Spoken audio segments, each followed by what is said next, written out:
Well, thank you. Well, thank you for inviting me.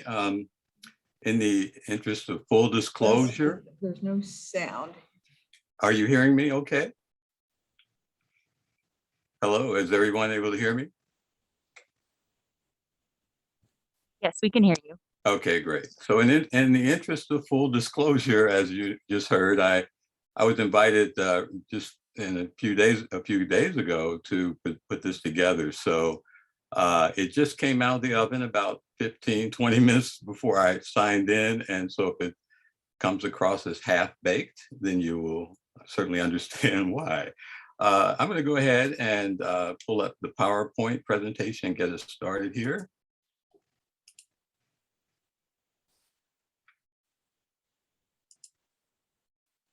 Okay.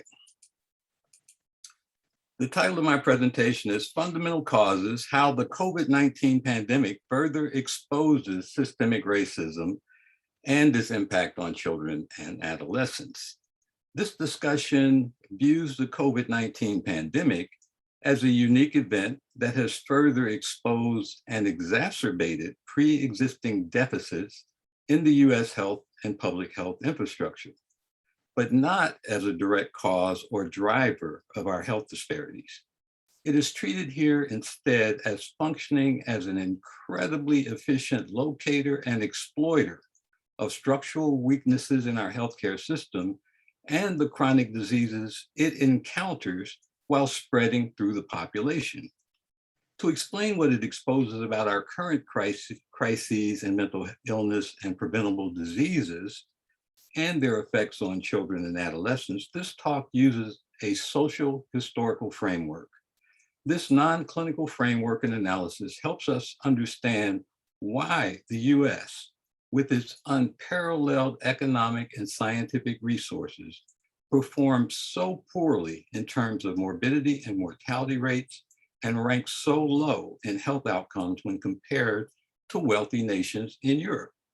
It also enables us to show that these deficits and disparities in our public health infrastructure exist and persist because of the historic and ongoing failures of this nation to address institutional and systemic racism and provide equitable, accessible, and affordable universal health care. The pandemic's disproportionate impact on marginalized and racialized children and adults is widely known, as a growing body of research studies demonstrate. This presentation, therefore, aims to identify and explain the fundamental causes, the causes of disparities in US morbidity and mortality.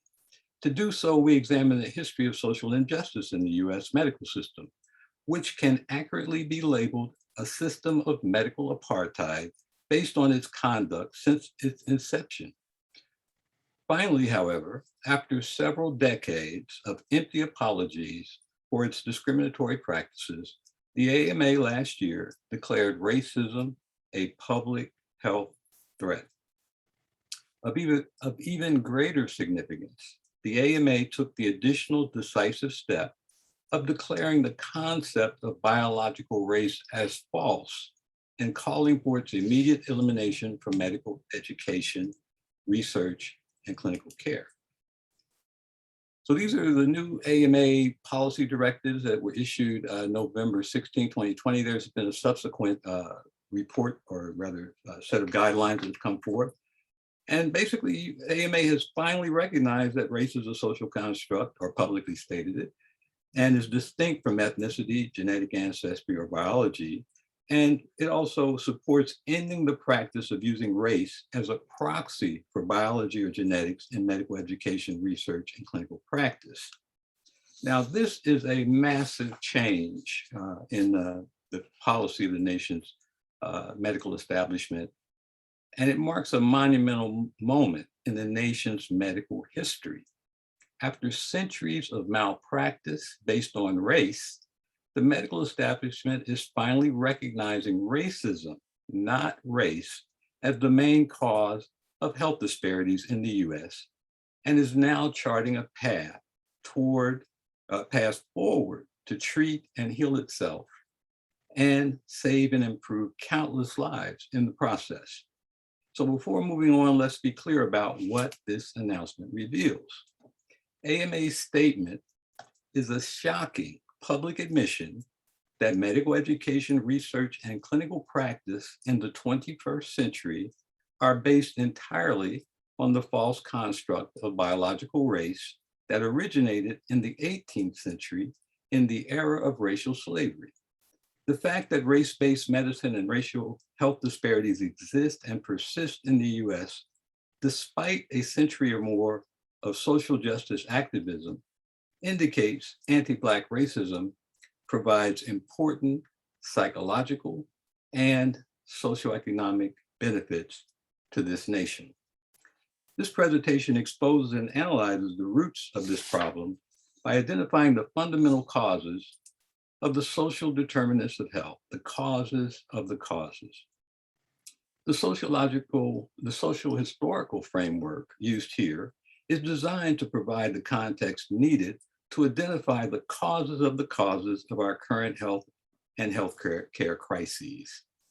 With context, and more context, it addresses the what, where, why, how, and who to answer the basic questions we need to get at the root causes of our current crisis. Providing content without context creates confusion and chaos. Moreover, we reside in a nation referred to as the United States of amnesia, given its penchant to forget, ignore, diminish, or deliberately erase the inconvenient truths about its past. We are the United States of amnesia. We learn nothing because we remember nothing, according to Gore Vidal. I'll amend this statement somewhat to argue the nation possesses a highly selective memory that somehow manages not to forget to maintain the status quo of white supremacy.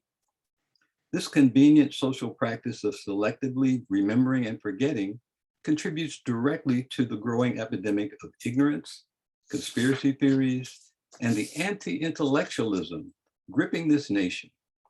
From this perspective, restoring the nation's historical consciousness will help in alleviating and treating some of our mental health issues. To end the crisis in our mental health and healthcare systems, we need to confront and comprehend exactly what the nation wants to forget and why. This slide is our starting point. It reveals the lived experiences of African Americans, which involves more than 2 centuries of racial slavery, followed by an afterlife of slavery, or slavery by another name in the form of Jim Crow or American apartheid. Today, under what has been labeled the new Jim Crow, African Americans and other racialized groups continue to remain second-class citizens in a nation that would not exist save for their massive contributions. This social consignment to an underclass status and racial caste has endured despite the passage of civil rights laws in the 1860s and the 1960s. The social history indicated here, unlike biological race, furnishes an evidence-based foundation upon which to develop and implement anti-racist policies and practices. It comprises the correct starting point from which to develop the therapeutic interventions and clinical theories and practices we need to move to a post-racial era in healthcare. So before I finish that particular statement, let me point out the things about this particular chart. So you can see for yourselves, 61% of the time African Americans have lived in this country has been under chattel slavery. That was followed by 100 years of Jim Crow, American apartheid, which up until the 1940s used a prison system of convict labor, sharecropping, et cetera, to keep people in a state or an aftermath of slavery, slavery by another name. The modern civil rights era, I limit to just that 10-year window. Actually, it begins a little earlier, but I focus on when the civil rights legislation came into effect for the voting rights, housing, et cetera, et cetera. And I limited it to just 10 years because with the advent of the Nixon administration and the war on drugs, the Supreme Court began the process of systematically rolling back those civil rights laws, and they were never really effectively enforced to begin with. With the advent of the war on drugs, we then entered into an era that's been described as a new Jim Crow. So it's really a continuation of past practices and patterns. And that's where we currently are. And the most vivid examples we see every day in state legislatures around the country that are trying to return us to the Jim Crow era of the 1800s, late 1800s in terms of voting rights. And they're also attempting to remove our ability to teach US history as it happened, as it is. In some states, this particular presentation would be banned, in Tennessee to be specific. So to go back to where I left off here, we need new clinical modalities that employ anti-racist strategies and initiatives that are formulated according to the reality of racial oppression, past and present. Racism, past and present, constitutes the fundamental cause of health disparities that we're seeing, not race. With racism now officially designated as a major cause of health disparities, it follows that our case management and clinical treatment protocols and practices need to be revised to focus on recognizing and addressing racial oppression and its health effects and consequences. To create and implement a new post-racial modality and a truly evidence-based system of care requires an understanding of the psychology of oppression and of oppressed people. I will return to that point later. Here we turn our attention to the invention of race and scientific racism and the singular role of physicians in that process. This discussion also debunks the notion of race as a benign and apolitical scientific idea that somehow went astray by being corrupted by laypersons with a social agenda. Like biological race, that idea is also a myth. The idea of Black people and human Blackness is a pigment of the Western imagination. Its conception served the singular purpose of inventing whiteness, white people, and white supremacy to justify treating people of African origin as a subhuman species suitable only for lifetime and hereditary enslavement in European colonies in the Americas.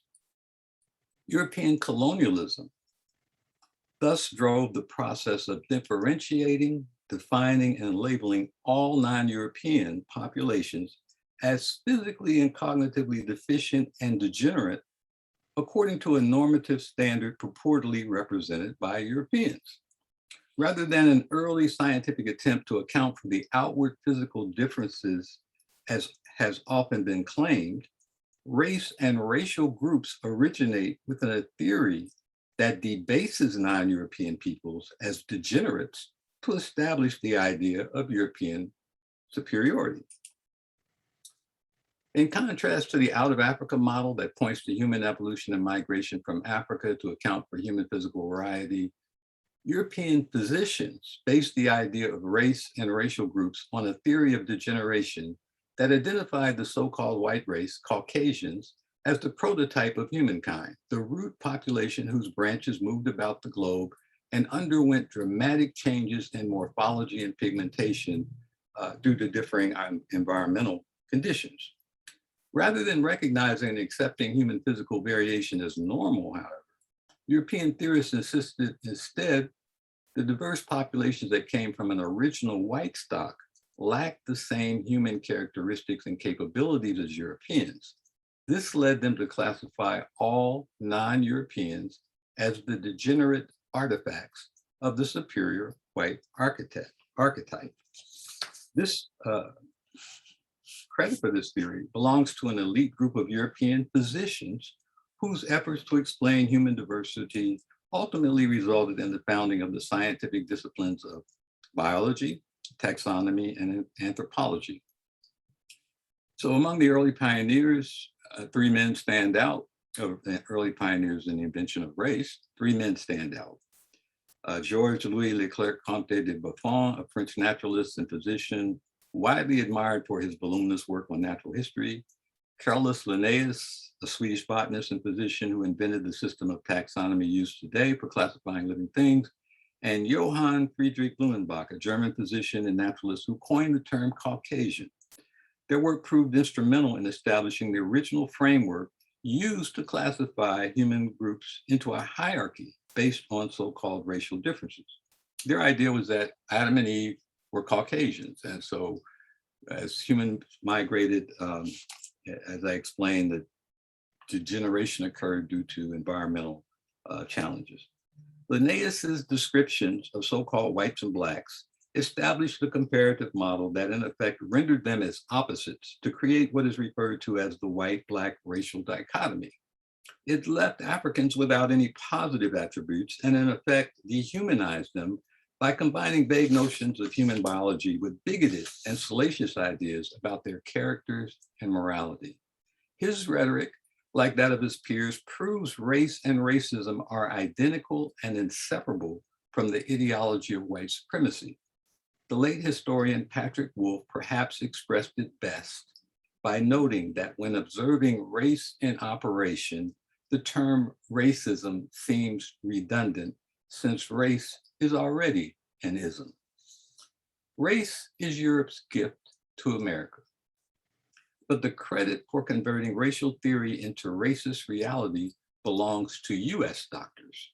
They surpassed their European counterparts in finding the physical evidence that purportedly established race as a biological fact. Operating from the premise that people of African ancestry comprise a separate category of humankind, they claimed their anatomical findings proved that African origins in the tropic irreparably damaged and deformed them.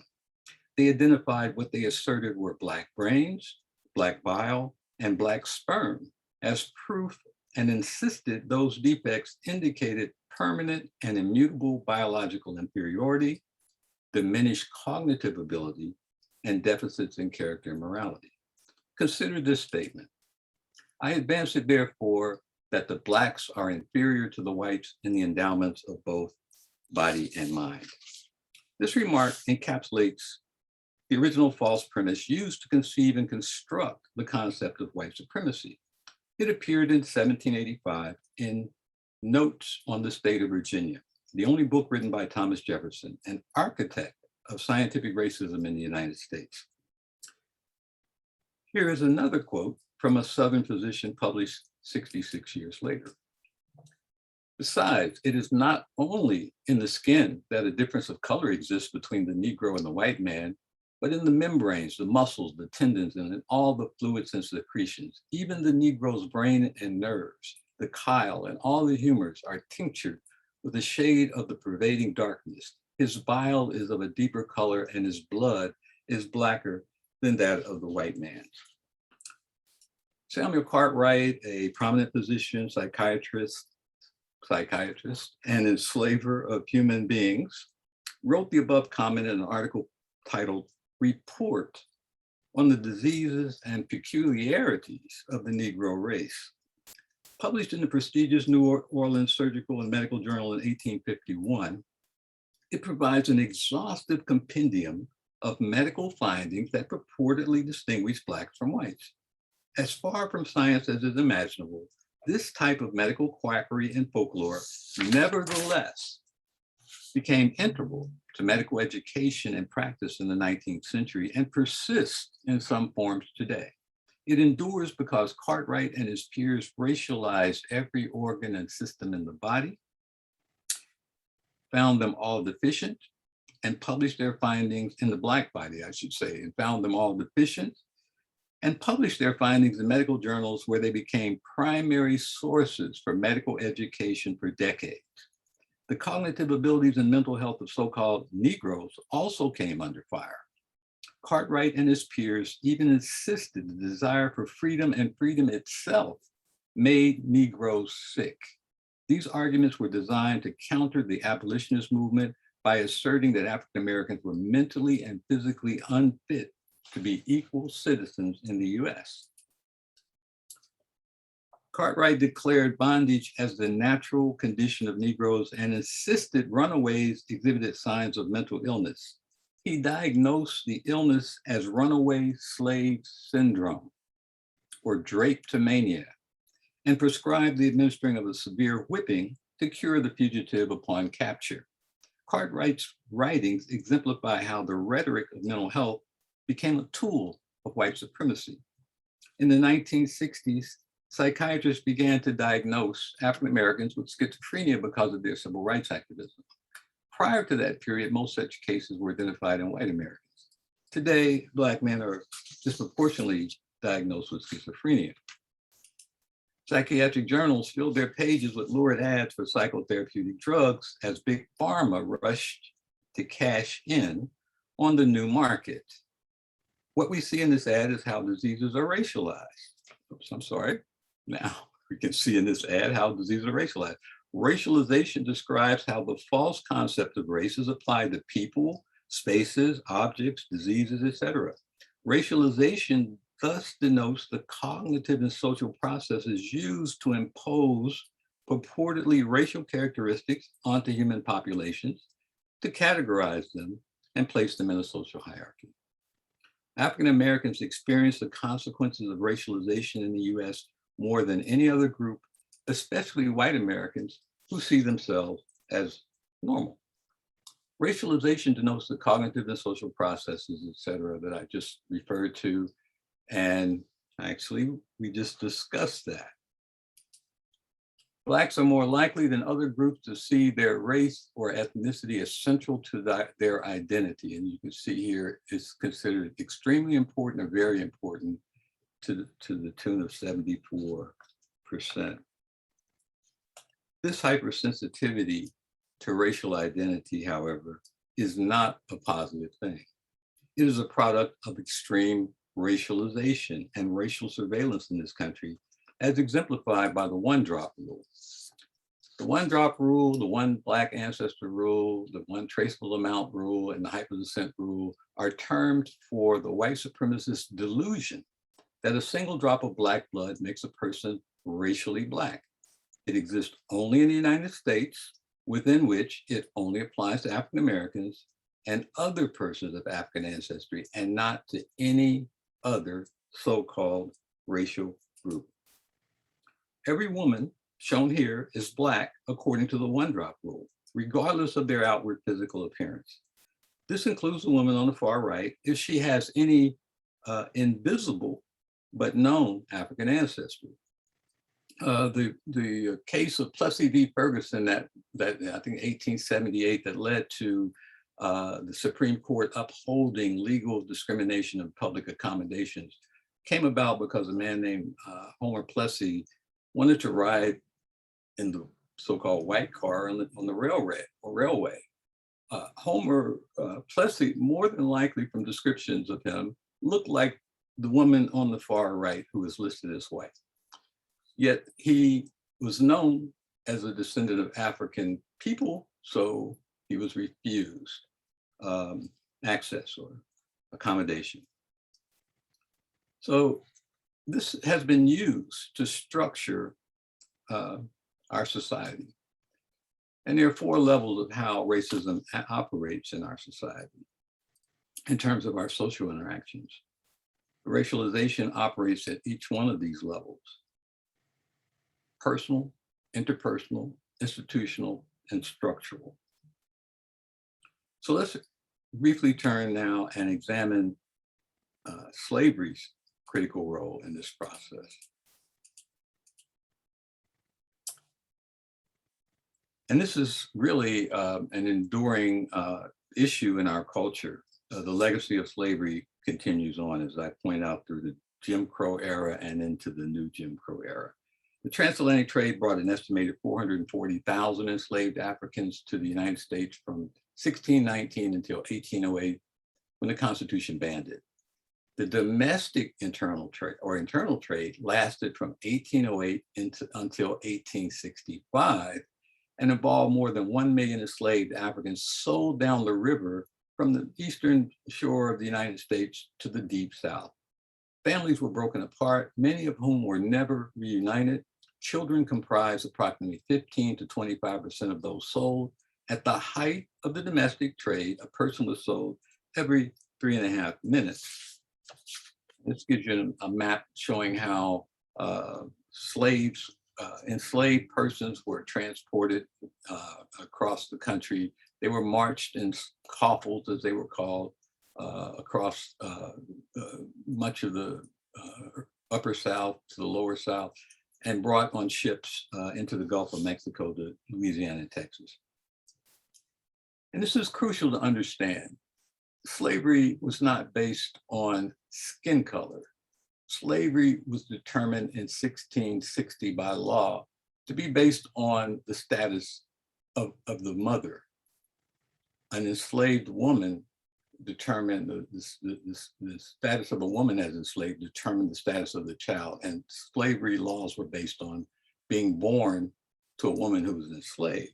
So after the Constitution banned the import of enslaved Africans in 1808, let's be clear, sexual reproduction became and remained the only legal means to increase the nation's invaluable enslaved workforce. With westward expansion, the appetite for and consumption of enslaved labor grew exponentially. Meeting this demand required the dehumanization of Black motherhood and the degradation of the African-American family. To produce new Black bodies for commodification and exploitation after the ban, the slaveocracy ramped up the practice of forced breeding enslaved women. Fertility and birth rates of enslaved Africans in the antebellum US therefore cannot be explained without recognition of the amplitude of rape and sexual exploitation. Recent genetic studies confirm the direct role of European men in the reproduction and growth of that population. Genome-wide ancestry estimates of African Americans show average proportions of 73% African ancestry, 24% European, and less than 1% Native American. These findings indicate that much of this admixture occurred in the pre-Civil War South.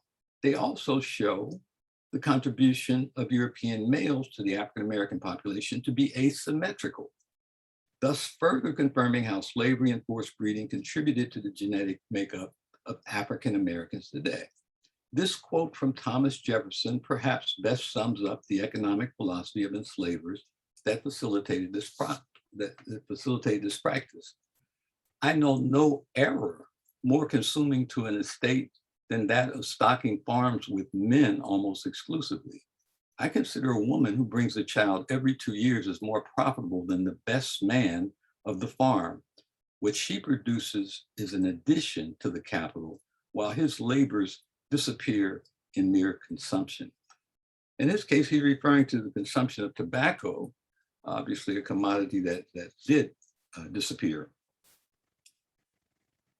The value of enslaved persons in 1860 adjusted for inflation in 2020. Let me be very, very clear about how slavery was essential to the economy of this country. And this illustrates that. The average sale price for adolescent or young adult African enslaved female was, we'll just go to the values for the day, $16,058, and for a male, $19,890 in today's market.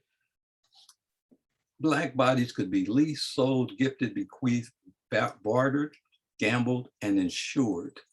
They comprised the first mortgage-backed securities and investment commodities in the United States bond market. And after exploiting them relentlessly from the womb to the tomb, some enslavers callously sold their cadavers for anatomical research, thus consigning them to an afterlife in the dissection rooms of medical schools.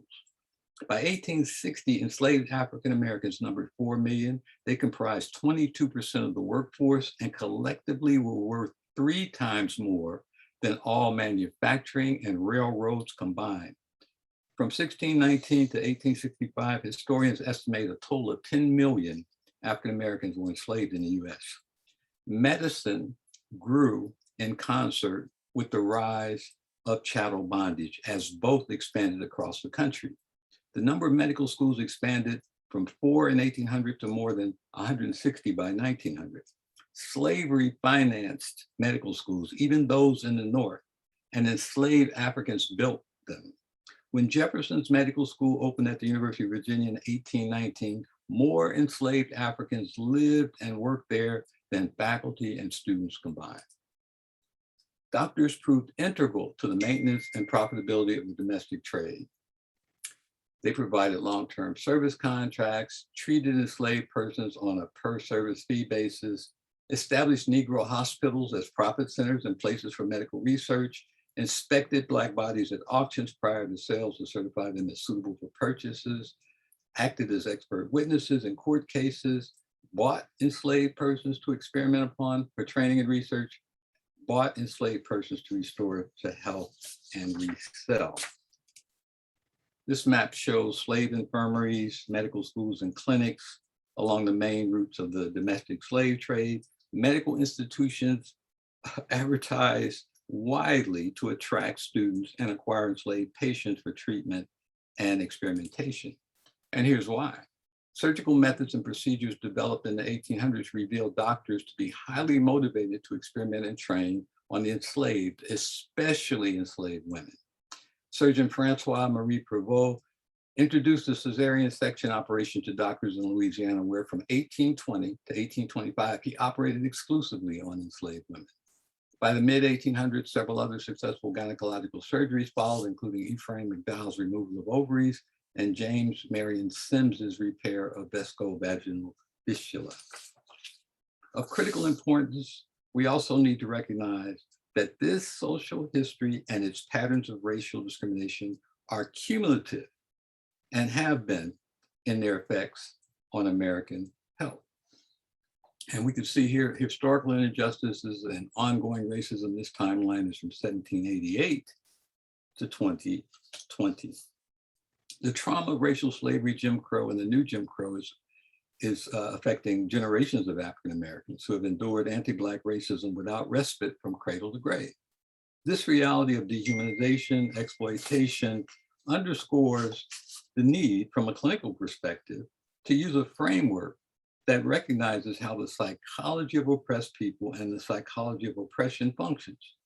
The failure to view and treat white supremacy and anti-Black racism as a system of oppression with deep consequences for our collective mental and physical health is precisely why health disparities exist and persist. It also may be a contributing factor in recent decreases in the life expectancy of white Americans. Recent studies show suicides and overdoses are on the rise and were so even before the pandemic occurred. Fundamental cause theory helps us by providing a framework that enables us to comprehend the social causes of health inequities. There are 4 essential features that fundamental cause theory identifies. First, it influences multiple disease outcomes, meaning that it is not, fundamental causes are not limited to only one or a few diseases or health problems. It affects these disease outcomes through multiple risk factors. It involves access to resources that can be used to avoid risk or to minimize the consequences of disease once it occurs. Finally, the association between a fundamental cause and health is reproduced over time via the replacement of intervening mechanisms. So the impact goes on and on and on. Deep-rooted poverty, social inequality, and discrimination cause children and adults to become vulnerable to mental illness. To reduce these inequities, conditions of everyday life must be improved, beginning before birth and continuing at every stage through the course of life. Social needs must be met for people to become and remain healthy. This lesson comes from applying the social determinants of health to understand the non-clinical factors that impact health. Fundamental cause theory explains the social determinants of health and calls for solutions that impact all social sectors, including work and school. We now turn to looking at those factors, particularly redlining and blue lining, racial segregation and policing, to underscore their significance as fundamental causes and social determinants of health. When we look at this chart, however, it notes that 80% of what impacts a person's health are non-clinical factors. However, it lists environment as only 10% of those factors. I think that's an underestimation considering our climate crisis, environmental racism and pollutants, et cetera, et cetera. Residential segregation is the primary engine driving health disparities in this country. A recent analysis of residential segregation found that 81% of metropolitan regions with a population above 200,000 were more segregated in 2019 than they were in 1990. This segregation began with the Great Migration of African Americans from the South around 1916. And today, because of it, we can say that a person's zip code and skin color determines their life expectancy in the US. Cities with the highest segregation have larger gaps in life expectancy. The most egregious example is Chicago, with a 20-year disparity in life expectancy between a zip code in a predominantly white neighborhood on the north side and a Black neighborhood only 5 miles across town. Now, housing is a primary, let me stop and say, segregation obviously concentrates poverty. People in segregated communities pay more for everything. They have less access to good quality foods. Jobs in their neighborhoods are scarce. They have to commute to go to work and go to school, which also impacts their resources. Housing is the primary means of building wealth, and African Americans have been exploited in the housing market at every turn. A study in 2018 analyzed 31 million records of the Home Mortgage Disclosure Act and found a pattern of denials by banks of Black and Latino applicants for traditional mortgages, where white applicants with similar qualifications would be accepted.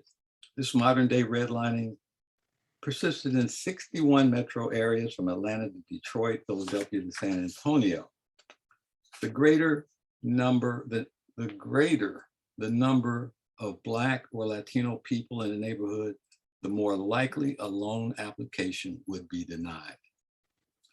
Now, banks are predatory lenders when it comes to minoritized and racialized people, and they behave as social pathological organizations. They have, in the 2007 subprime mortgage catastrophe, they looted minoritized communities of millions and millions of dollars with funny money loans, which they knew were would fail.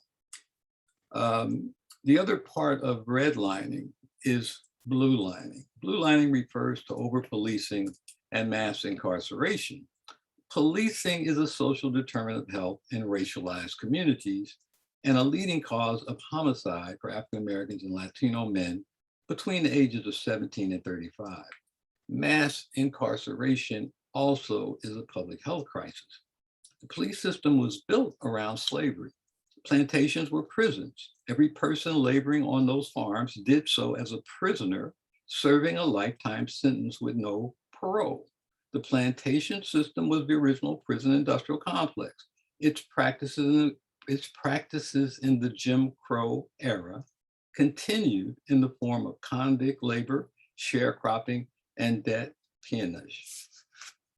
In the new Jim Crow era, over-policing remains a big business.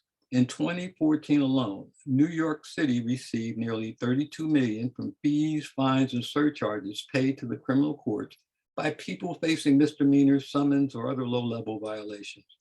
Researchers estimate that over 2 decades, the city's take from zero-tolerance policing exceeded $500 million, most of which came from relatively poor segments of the New York City population, most of whom live in heavily policed neighborhoods.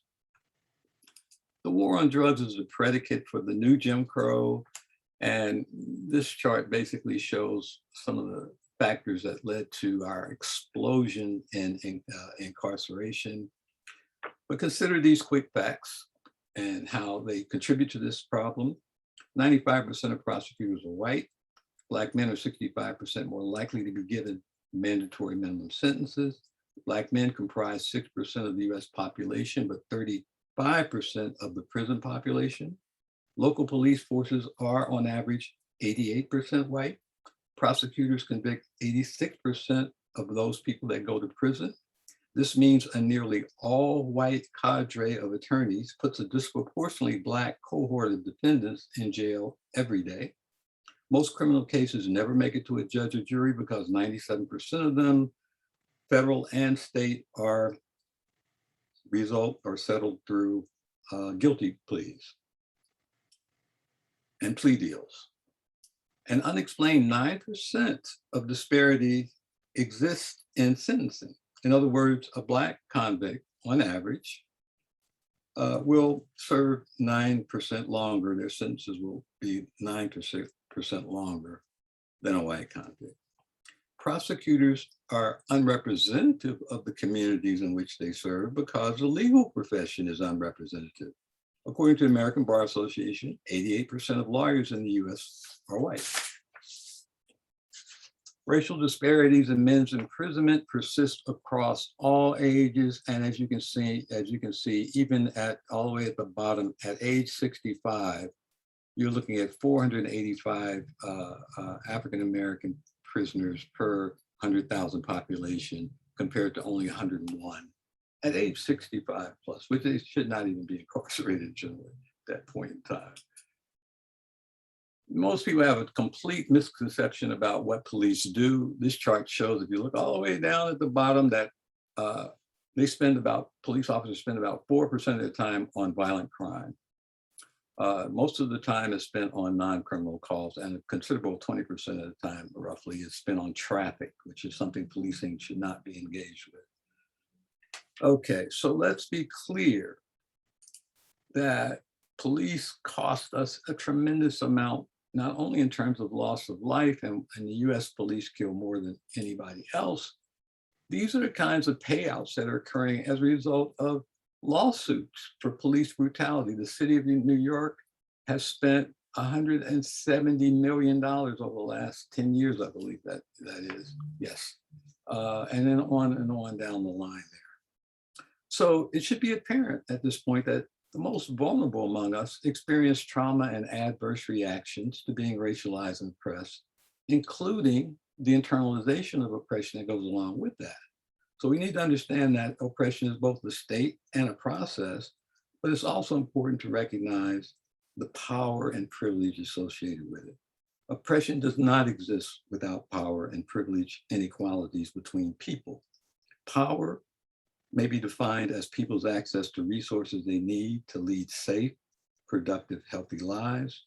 It's the capacity to exert force, influence, or control over one's environment, which includes other people, organizations, and institutions to get what one wants. Power also includes a system of individuals, institutions, and cultural norms, standards, and assumptions that support and legitimize and protect certain worldviews and ways of doing. The existing power inequality between groups gives some people privileges others do not have. Privilege may be defined as unearned power that is only easily or readily available to some people simply because of their social group membership. Privilege is enjoyed by a dominant group, whether they are aware of their privileges or not, whether they want it or not, and whether they are well-intentioned or not. It gives them economic, political, social, and cultural advantages over members of marginalized groups.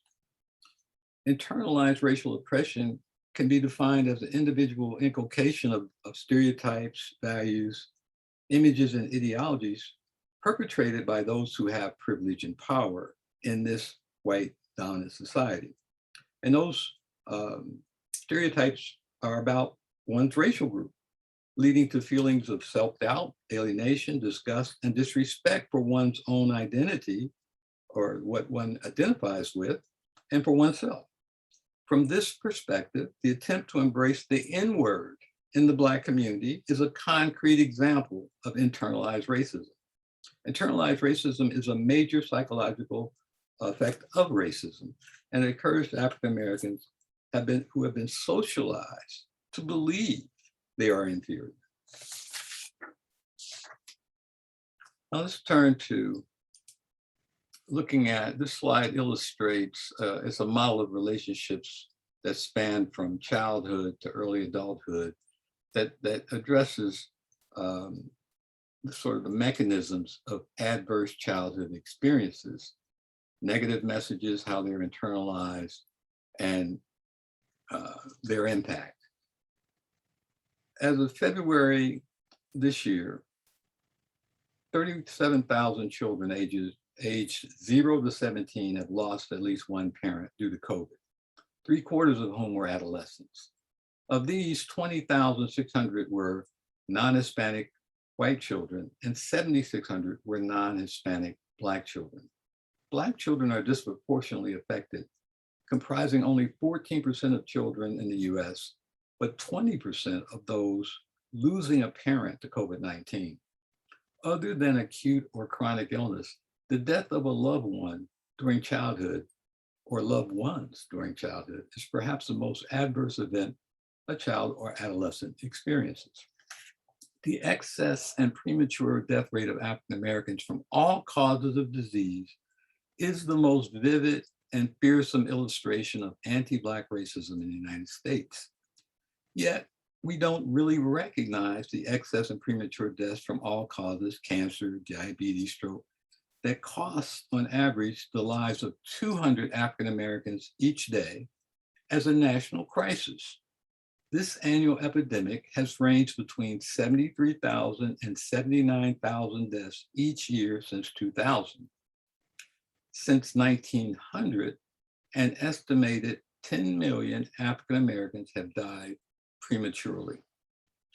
The overall pattern of results is dramatic. Black Americans are at greater risk of experiencing the death of a mother, father, sibling, spouse, and child than are white Americans. According to a recent study, Black children were more than 3 times as likely as white children to lose a mother by age 10, and Black adults were more than 2.5 times as likely as white adults to lose a child by age 30. Black Americans were more than twice as likely to lose a spouse by age 60 and 4 times more likely to lose a child when respondents were between the ages of 50 and 80. These statistics do not include information on deaths of children before respondents were 50, and thus underestimate the total number of respondents who have experienced the death of a child based on this survey result. The stress of multiple premature losses may also have lifelong effects on cognitive capacity. Distress may make it more difficult for bereaved children to focus in class or to attend school, with effects on long-term educational outcomes. As people age, a life course history of multiple death exposures may be associated with an earlier and more rapid decline in cognitive functioning and accelerated cognitive impairment through interconnected biopsychological pathways.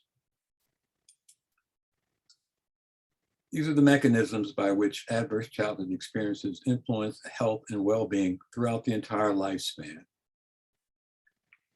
So I'm moving quickly here because I want to make sure I get to the end, and this will be available for further review, so you can actually take a look at some of these slides in more detail. That slide, this slide basically shows us a clear path forward. It shows us what race-based medicine results in, and that's racial health inequities, and what race-conscious medicine or anti-racism agendas and initiative lead us to. And that's a reduction in health inequities. When we define race as a social and power construct, and we examine the effects of structural racism, and the consequences of racism are taught as a health concern, and we provide support to overcome those barriers, we will see reductions that hopefully will result in this. So I find this little illustration quite interesting. The reality on the far left is that currently some get more than they need while others get less than is needed.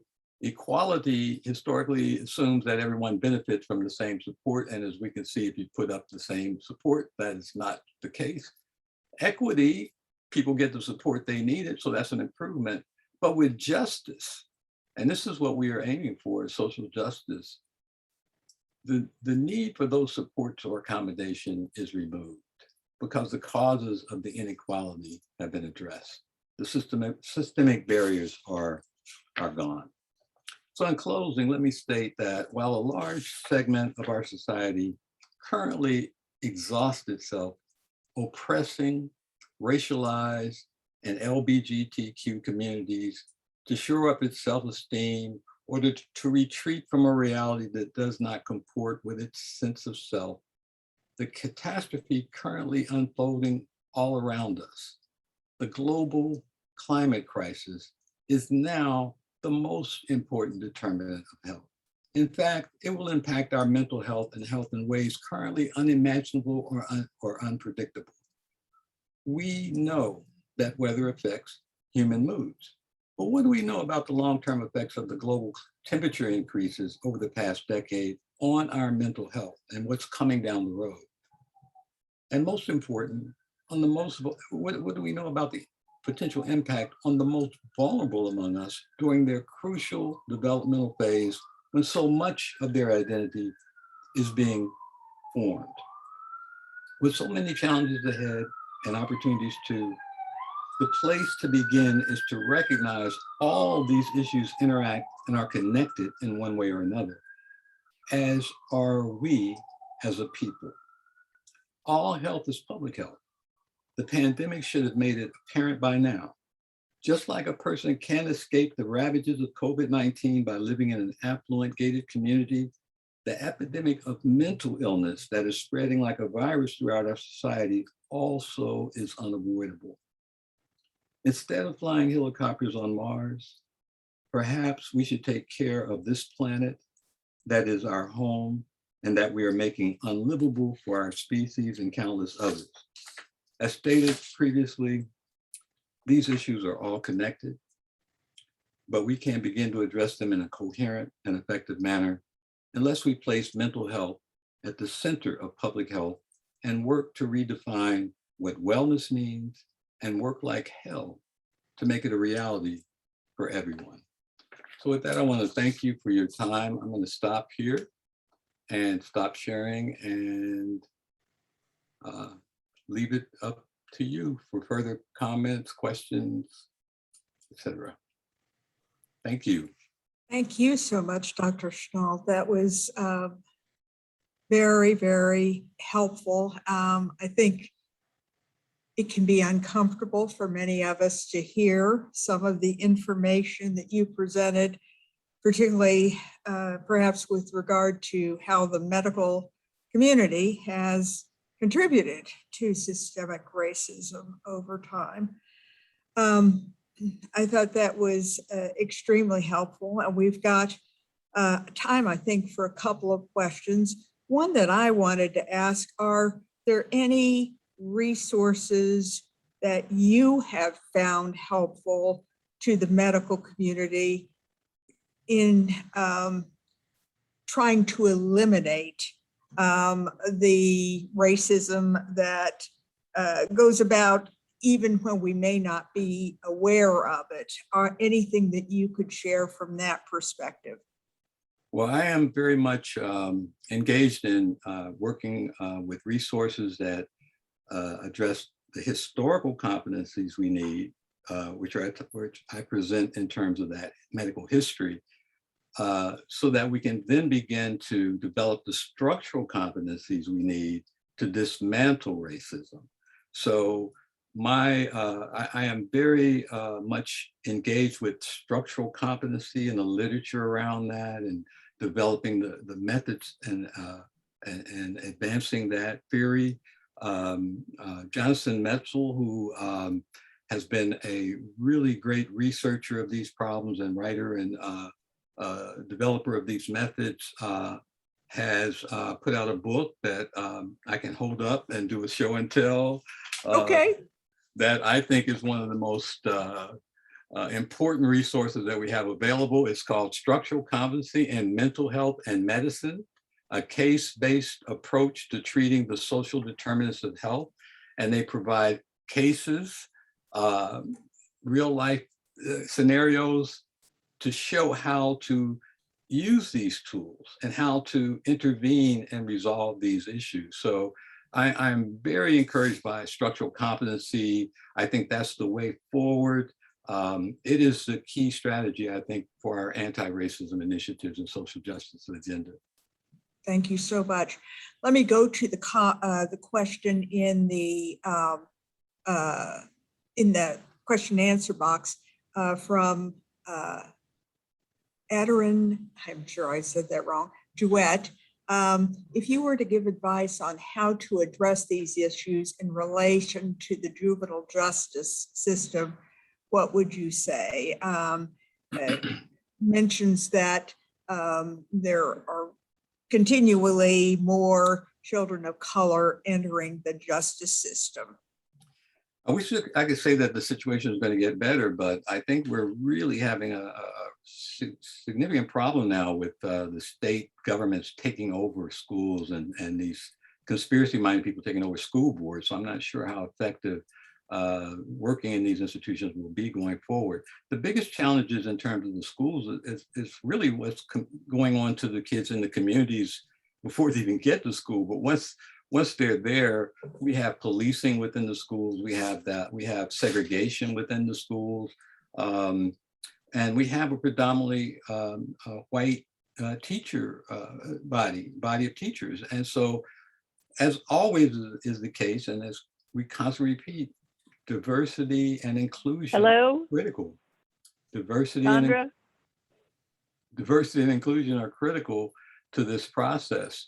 I can't imagine really effective ways out of this dilemma without bringing more diverse people into the process to bring solutions to bear. But bottom line is we need to eliminate punitive disciplinary practices in those schools, expulsions and suspensions for minimal issues. I don't believe police should be in the schools. We need to invest in counselors, mental health counseling, and career and educational counseling in those schools. And our schools need to be more supportive of the needs of the children that come in. A policy was implemented to provide school lunches across the country, and apparently a school district in Wisconsin declined to provide free lunches because they believed it would make the children spoiled or weak or something of that sort. Just completely absurd notions that are coming from people who are not educators and not social workers and not mental health care providers. These are the people that need to be making the decisions about our educational system. There's lots of interest in your book, and I think the link to it was put in the chat box, so that's available. The last question we'll take is anti-racism being taught in medical schools today. And at least from my standpoint, I think that's absolutely become a priority to start educating medical professionals as to this issue. But yeah, you're in the midst of it, so I'll let you answer that. We're on the threshold.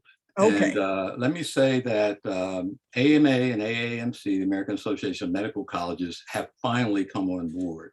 A number of schools stepped out. U of L is one of them last year, Boston University. So there are several schools that were already in the process of formulating their own agendas and even implementing them at some point. The medical association establishment has been dragged kicking and screaming to this point in time, but now has come on board. So we have a long way to go. understand that most of our resources are tainted. If you go to the journals are, there's a study done, I'll say this quickly, about a year ago, that looked at the top 5 medical journals on the planet, Lancet, New England, JAMA, et cetera. They looked at 50,000 articles, and what they found were 5 to 10 references to racism out of those 50,000, and they were all editorials and commentaries. Not a single research article geared towards anti-racism was published in the top 5 medical journals over the last 10 years, I believe it is. We're seeing that change. But if you go to the repository, to the knowledge base, you're going to find race-based medicine. That's what predominates. That's what's been there for well over a century. And so we don't even have the language to talk about change at this point. We still are talking about white, black, this, that, and the other, Latino. We don't even have the vocabulary and terminology that's post-racial. So we have a real tremendous challenge ahead of us. And it's not, it's being compromised by the fact that we have state legislatures that are seizing control of the public health infrastructures in their state. Public health officials by the dozens are leaving their jobs because of this undue political influence. So how are we going to solve these problems when we have politicians who are constantly interfering with what should be good public health policy and practice based on some, I don't even know how to characterize their ideology or what they're thinking or doing. So we really have to be activists at this point. We don't have the ability to sit back and sort of ponder and think about the future and how we're going to be, scholars in this arena. No, we have to be activists in this arena. Otherwise, we won't have a medical infrastructure left standing to even work with at this point. Thank you again. I saw a comment, your insights are a treasure, and they certainly are. So thank you again. And we especially appreciate your willingness to be flexible and put this presentation together on short notice. It was excellent. Thanks so much. Thank you. I appreciate it. I appreciate the opportunity.